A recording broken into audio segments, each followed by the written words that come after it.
Ek wil hierdie week begin om vir jou 'n baie belangrike vraag te vra en ek wil hê jy moet nie net sommer skielik antwoord nie, dink mooi daaroor. Wie op hierdie aarde is die belangrikste persoon in jou lewe? Ja, ek weet daar's baie antwoorde, party raak hipergeestelik, maar die belangrikste persoon in jou lewe is jouself. Hoe meer ons onsself kan verstaan, tweedens, hoe meer ons eerlik opreg in elke situasie teenoor onsself kan wees, hoe makliker gaan ons 'n klomp goed verstaan.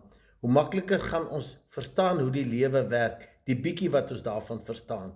En die groot probleem is, ons het al soveel maskers in hierdie lewe ontwikkel, net om te survive.